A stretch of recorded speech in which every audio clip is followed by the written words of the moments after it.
अस्सलाम वालेकुम नाज़रीन, मैं हूं आपका मेज़बान खालिद शमील और आप देख रहे हैं मेरा यूट्यूब चैनल। आज हम बातचीत करेंगे बड़े अहम इश्यूज़ के ऊपर। पिछले एक दो दिनों से पंजाब असम्बली में एक बार फिर अदम एतमाद, इस्तीफ़ों या तब्दीली की बातचीत चल रही है और इसमें बड़ी संगीन इल्ज़ामात आयद किए जा रहे हैं। बाज़ हलकों की जानिब से ये कहा जा रहा है कि पाकिस्तान की प्राइम इंटेलिजेंस एजेंसी पाकिस्तान मुस्लिम लीग कायद-ए-आज़म और पाकिस्तान तहरीक-ए-इंसाफ के बाज़ अरकान सूबाई असम्बली से रब्ता कर रही है और उनसे ये कहा जा रहा है, उनको लालच भी दी जा रही है, दबाव भी डाला जा रहा है कि वो परवेज़ इलाही की हुकूमत को गिराने में मदद करें, अपनी नशिस्त से इस्तीफ़ा दे दें या परवेज़ इलाही के ख़िलाफ़ अदम एतमाद की तहरीक पेश करें।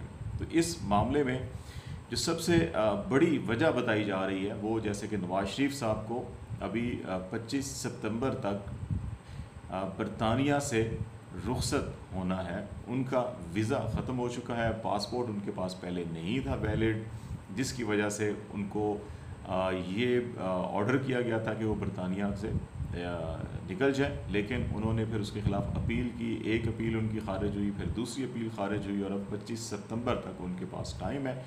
यही वजह है कि पाकिस्तान में बहुत तेज़ी के साथ बाज़ सरगर्मियाँ और पाकिस्तान तहरीक इंसाफ की क़यादत बशमूल इमरान खान के ख़िलाफ़ बड़े संगीन मुकदमा दर्ज हुए और ये कहा जा रहा था कि उनके ऊपर ये दबाव डाला जा रहा है और ये कोशिश है ताकि इमरान खान साहब जो है कि इस चीज़ पर रज़ामंद हो जाएं कि नवाज़ शरीफ की बहिफाजत वतन वापसी, उनकी वतन वापसी के हवाले से किसी को कोई कंसर्न नहीं है, लेकिन नवाज़ शरीफ साहब ये चाहते हैं कि वो आएँ तो अडयाला जेल की बजाय वो जाती उम्रा घर में क़याम करें या किसी हॉस्पिटल में क़याम करें और उसको सब जेल करार दिया जाए और फिर उनकी जो अपीलें हैं उन पर जो है कि ना सिर्फ सुनवाई हो बल्कि उनकी ज़मानत भी हो और उनकी हक़ में फ़ैसला भी हो और उनकी जो ताहयात नाअहली है वो भी ख़त्म हो और वो इलेक्शन लड़ने के अहल हों। तो ये उनकी ख्वाहिशात हैं, मासूमाना ख्वाहिशात हैं और कहा जाता है कि इमरान खान जो है कि वो लाडला है, लेकिन अब देखते हैं कि ये मामलात किस तरफ जाते हैं और लाडला कौन साबित होता है।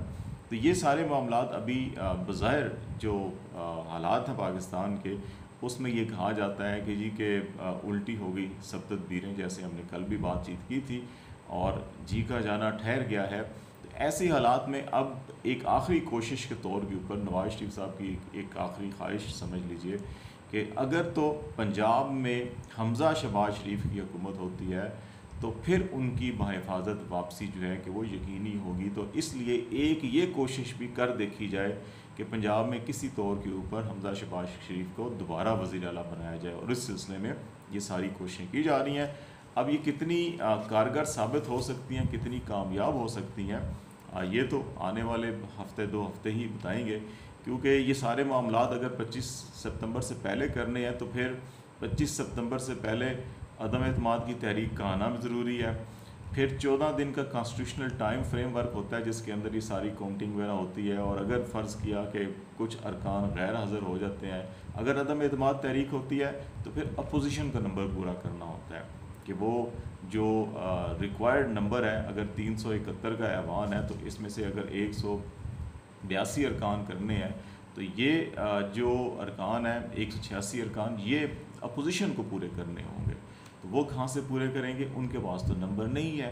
तो इसलिए अब ये ख्याल ये किया जा रहा है कि 10 से 15 अरकान सूबाई असम्बली को कन्विंस किया जा सके पाकिस्तान तहरीक इंसाफ के कि जनाब हम बड़ी जमात हैं लेकिन वज़ीर आला छोटी जमात का है, हमें ब्लैकमेल नहीं होना चाहिए, और वो सूबाई असम्बलियों की नशिस्त से इस्तीफ़ा दें। जब इस्तीफ़ा दें तो फिर गवर्नर जो है वो चीफ़ मिनिस्टर को ये कहेंगे कि आप अपनी अक्सरियत साबित करें।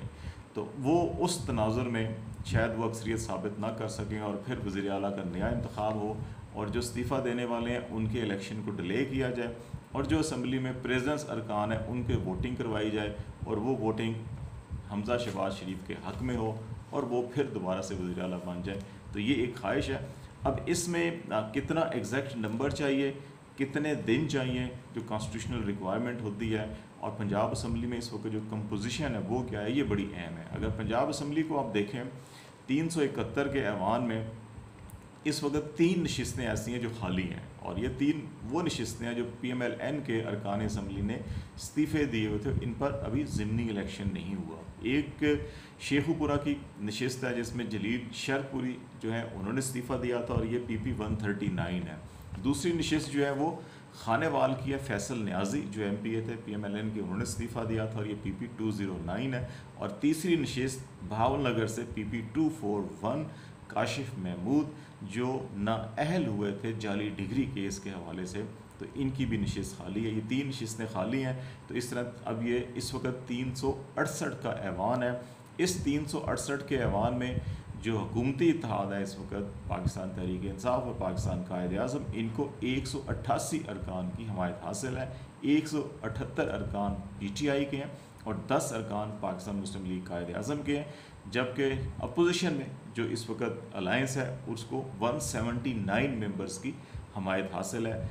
166 मेंबर पाकिस्तान मुस्लिम लीग नवाज ग्रुप के हैं, पाकिस्तान पीपल्स पार्टी के 7 हैं, राह हक पार्टी का 1 है, और आज़ाद 5 अरकान है जो इस वक्त अपोजिशन में बैठे हुए हैं। ये बड़ा हुस्न इत्तफाक के लिए बड़ा दिलचस्प हैरत अंगेज़ बात है कि पाकिस्तान में कभी भी आज़ाद अरकान अपोजिशन में नहीं बैठते, वो हमेशा हुकूमती बेंचों में बैठते हैं जहाँ पे वो बारगेनिंग करते हैं, प्रेशर ग्रुप क्रिएट करते हैं। लेकिन इस वक्त मैनेज करने वालों ने आज़ाद अरकान को अपोजिशन में बिठाया हुआ है। और 2 ऐसे अरकान हैं, नशिस्तें हैं कि जो किसी जमात या किसी फरीक के साथ नहीं है, जो निसार खान साहब है, और इसी तरह एक और है जिन्होंने नॉन अलाइनमेंट जिसको अपने आप को किया हुआ है। तो ये 2 नशिस्तें अलग से हैं। तो इस वक्त हुकूमत अपोजिशन कंपोजिशन में अगर देखा जाए तो ये टोटल जो है ये 366 मेंबर जो हैं इस वक्त गिनती में है। 2 गिनती में शुमार ही नहीं होते, वो आते ही नहीं है, ना वोट डालते हैं, ना किसी के हक़ में, ना किसी की मुखालफत में। 3 नशिस्तें खाली हैं। अब 366 में से अगर देखा जाए तो इस वक्त जो है कि नंबर कितना चाहिए, वो 183 जिसके पास होंगे वो चीफ मिनिस्टर बन सकता है। 188 इस वक्त जो है कि वो ये उस सूरत में है कि जब ऐवान में जो प्रेसिडेंट ऐवान का 50% की बात की जा रही है। 186 होता है असम्बली की अक्सरियत जो है लेने के लिए, वो नंबर पूरा नहीं होगा वोटिंग में, तो फिर दोबारा वोटिंग होगी। अच्छा, इसमें से अब जो भी ज़्यादा ले लेता है तो वो इस तनाज़ुर में 183 की बात की जा रही है। तो अब 188 मेंबर्स हैं पंजाब असम्बली में हुकूमती इत्तेहाद के। अब इसमें से अगर फ़र्ज़ किया कि 10 अरकान कम होते हैं तो ये आ जाता है 178। 178 नंबर अगर आते हैं तो फिर 179 जो अपोजिशन की कंपोजिशन है वो चीफ मिनिस्टर बन सकते हैं। तो 10 मेंबर्स तो हर हालत में इस्तीफ़ा देना ज़रूरी है PMLQ के या PTI के।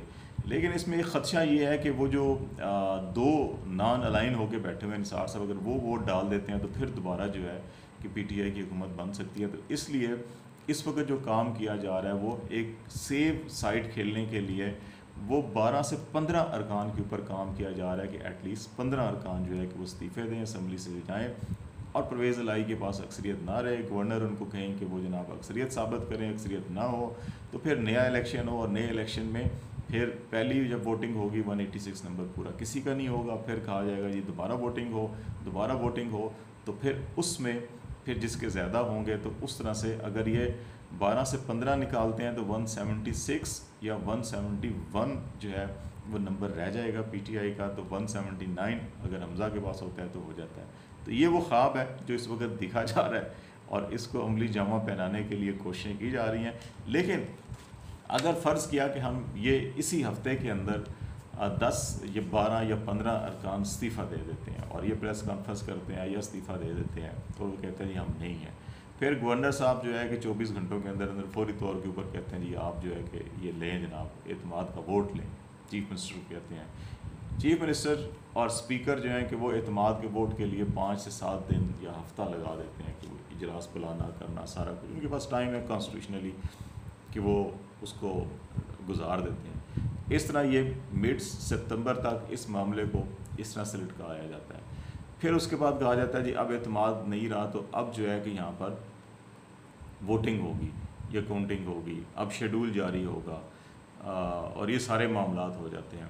तो ये उसमें फिर एक स्पीकर के पास ये पावर्स होती हैं कि वो कितने दिन शेड्यूल क्या करते हैं। वो 1 हफ़्ते या 10 दिन का शेड्यूल दे देते हैं इलेक्शन का, और उस 1 हफ़्ते 10 दिन के अंदर जो है कि ये सारी गिनती होती है, और फिर जो है कि वो इलेक्शन होता है और जाके 25-30 के करीब अगर कोई नया चीफ मिनिस्टर बनता है। इस दौरान एक ख्वाहिश ये भी है कि जब इनके पास एतमाद का वोट ना रहे, और फिर जो गवर्नर की सवाबदीद है, इख्तियार है कि वो केयर टेकर किसको देते हैं, तो वो उसमें इनको परवेज़ लाई की बजाय वो कोई अपना हमदर्द या अपना हम ख्याल या अपनी नून लीग से किसी ऐसे बंदे को लगा दें जो उनकी इवन देन जब इलेक्शन ना भी हो रहा हो और अभी मामलात दरमियान में हों, स्पीकर साहब डिले करें, तो जो है कि वो नवाज शरीफ साहब की बाहिफाजत वापसी को यकीनी बनाएं। पुलिस इंतज़ामिया बाकी सारे अपने साथ होंगे जैसे 25 मई को थे, तो उनको ये कर लिया जाए। तो ये सारे वो मामलात हैं जो देखे जा रहे हैं। लेकिन सबसे बड़ा अहम सवाल ये है कि क्या 12 से 15 अरकान इस्तीफ़ा देने के लिए तैयार होंगे। उसकी एक बड़ी लॉजिकल रीज़न ये है कि जब पीटीआई को हुकूमत को मरकज़ में ख़त्म किया था और इस्तीफ़े देकर गए थे, तो उस वक्त ये ख्याल किया जा रहा था, और बाज़ लोगों का कहना है कि हमने ख़ुद देखा कि पीटीआई के बाज़ अरकान नेशनल असम्बली ने स्पीकर ऑफिस से रब्ता किया, वो आए भी कि हमारे इस्तीफ़े मंजूर मत कीजिएगा। लेकिन जिस अंदाज में अवाम सड़कों पर निकली और इमरान खान ने पेशावर, कराची और लाहौर में जलसे किए, उसके बाद उन अरकान ने भी रब्ता नहीं किया स्पीकर ऑफिस से कि इस्तीफ़े मंजूर करने हैं या नहीं करने। फिर जब पंजाब के अंदर ज़िमनी इलेक्शन हुआ, तो उसके बाद फिर उन लोगों ने बिल्कुल ही रब्ता मुनक़ता कर दिया हुकूमत के साथ। कराची का ज़िमनी इलेक्शन हुआ, तो अब कोई भी रुकन जो है वो रिस्क लेने के लिए तैयार नहीं, बल्कि जो नाराज़ होकर चले गए थे उनमें से ही बाज़ लोगों के बारे में इतलात हैं कि वो दोबारा रब्ते कर रहे हैं इमरान खान से कि हमारे लिए दरवाज़ा खोलें, हम अपनी गलती का अजाला करना चाहते हैं। और ऐसी इतलात भी हैं कि इस वक्त जो मरकज़ में हुक्मरान इत्तेहाद की जमातें हैं, उनके बाज़ लोगों की ये ख्वाहिश है कि अगला इलेक्शन वो पीटीआई के टिकट से लड़ें। तो ऐसे हालात में क्या पीटीआई के 12 से 15 अरकान सूबाई असम्बली के जब एक पॉपुलर वेव उनकी जमात के हक़ में हो, और ये नज़र आ रहा हो कि तमाम अपोजिशन मिलकर भी इस वक्त पीटीआई की कैंडिडेट को कराची में भी नहीं हरा सकती, पंजाब में भी नहीं हरा सकती, कराची में भी नहीं हरा सकती, जहाँ सिंध हुकूमत, जहाँ सिंध मशीनरी, हर चीज़ जो है कंट्रोल में थी। तो ऐसे हालात में कौन रिस्क लेगा? शायद वही जिसने अब सियासत नहीं करनी, एक अच्छा खासा तगड़ा माल पकड़ के अपनी बाकी ज़िंदगी आराम से पाकिस्तान से बाहर किसी दुनिया के कोने में गुजारने वाला, तो शायद ये फ़ैसला कर ले। लेकिन जिसने सियासत करनी है वो शायद ऐसा फ़ैसला नहीं करेगा। आज तक के लिए इतना ही। खालिद जमील को इजाज़त दीजिए। अल्लाह हाफ़िज़।